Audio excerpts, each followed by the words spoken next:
It's a new year and a new chance for you to make a fresh start with your compliance. For the next 31 days on the FCPA Compliance Report, we're going to be bringing you a daily tip, strategy, or idea that you can use to improve your program. Here's your host, Tom Fox, the Compliance Evangelist. This month's sponsor of 31 Days to a More Effective Compliance Program is Affiliated Monitors. Founded in 2004, Affiliated Monitors provides professional, independent integrity monitoring and ethics and compliance assessments nationally and internationally and across almost all industries. With its knowledge of effective ethics and compliance programs and cultures, Affiliated Monitors is respected for its work as the corporate monitor on matters ranging from multinational corporations to small and mid-sized companies and even individuals.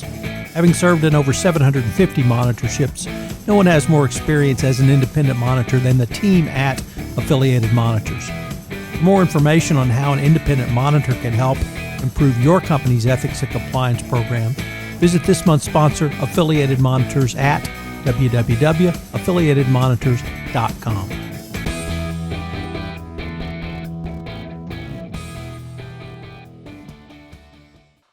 The digital twin. How can you use the tools of artificial intelligence and data analytics in a best practices compliance program?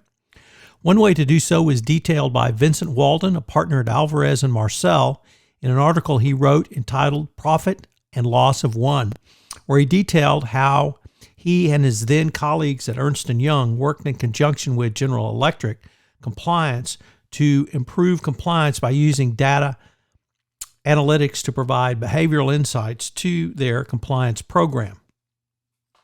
They did this through the innovative use of digital twins, which Walden described as digital replicas of physical assets that organizations can use for multiple purposes, such as the maintenance of power generation equipment, jet engines, and heavy machinery.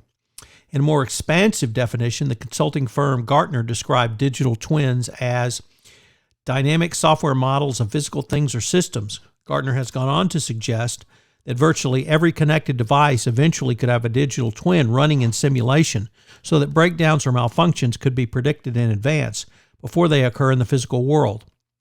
The team's innovation was to move the same digital twin concept into the service world of the compliance professional. The team began a pilot program which took historical data on a wide range of identified corruption risks such as GTE, business ventures, foreign officials, and sales to state-owned enterprise, and then combine this risk assessment with the information on targeted GE employees. Each employee had a unique entity with distinctive traits discernible from their job profile and the data about them contained in GE systems.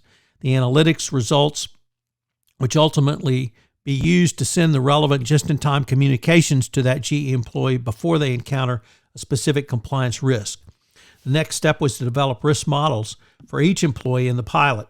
These risk models formed a risk profile in an employee's digital twin. The next step was to overlay information from customer relationship management and sales tools combined with data showing future activities for the employee, such as travel and reservations, and enable the P&L of one to predict a potential risk. All of this information formed the basis of the P&L of one system to draw from historic transactional data and apply to a series of digital trees to interpret an employee's risk level and their specific information or training needs in a given situation. GE's compliance professionals can make better, more timely, or automated decisions that push for tailor-made communications to the employee. The GE employees receive specific real-time messaging and communications, which help them navigate the bribery and corruption issues that arise under the FCPA or other anti-corruption regimes. The P&L of one provided 3 key compliance innovations for GE compliance. The first was in the area of ongoing communications and training. GE Compliance was able to deliver its customers customized, timely, and easily consumable information, which increased possibilities for reduced risk and greater compliance awareness as compared with overly broad compliance training programs traditionally delivered via the web or in person.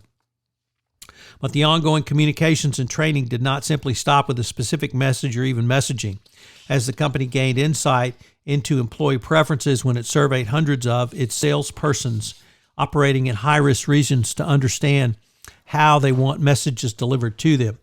Employees were also able to rate the effectiveness of the communication, so giving GE feedback it needed to help determine the effectiveness of the program.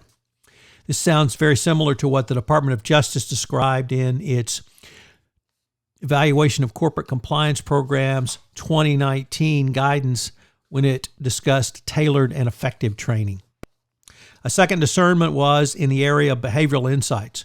Chris Costa, the EY Global FIDS Chief Compliance Officer who coordinated his firm's involvement in the pilot project, said the most striking argument for the P&L of one approach is the integration of the data analytics and the digital twins concept combined with the human element of compliance monitoring and communications. By building feedback loops into the system, the company will be able to track what types of communications and delivery seem to be the most effective over time and what content needs to be revised to improve its relevancy. In the long run, this enables companies to continuously improve their compliance program based on machine learning principles. They were able to do so by employing messaging around three key concepts: automation, intriguement, and relevance. Automated seeks to drive efficiency, provide transparency, and facilitate compliance for repeatable purposes so that when the system identifies a situation that is higher than normal risk to the organization, the system sends a timely communications to the employee to raise immediate awareness to support ethical decision-making. To inspire employee action, the organization develops messaging that's the most appropriate for the employee, including format, delivery, and mechanisms. Under intriguing, the pilot project included gamification techniques such as point scoring, competition with others. So what are the three key takeaways? Well, first of all, the inspiration for this entire program came from manufacturing and the digital twin, which is used to help employees do work safely in dangerous manufacturing areas. So look outside the compliance arena. 2, there was testing through a pilot program. Never forget to test through a pilot program. And finally, make your messaging around automation intriguing and relevant to take your employee engagement up. I hope you will enjoy the entire month on innovation and compliance in this month's offering of 31 Days to a More Effective Compliance Program. If I could ask you to do so, would you pass on to at least one person this podcast series on the nuts and bolts of compliance, as I'm trying to expand my audience base for 31 Days to a More Effective Compliance Program. I hope you'll join me again tomorrow where I take up another topic in innovation in compliance. Thanks again for listening. 31 Days to a More Effective Compliance Program is a production of the Compliance Podcast Network.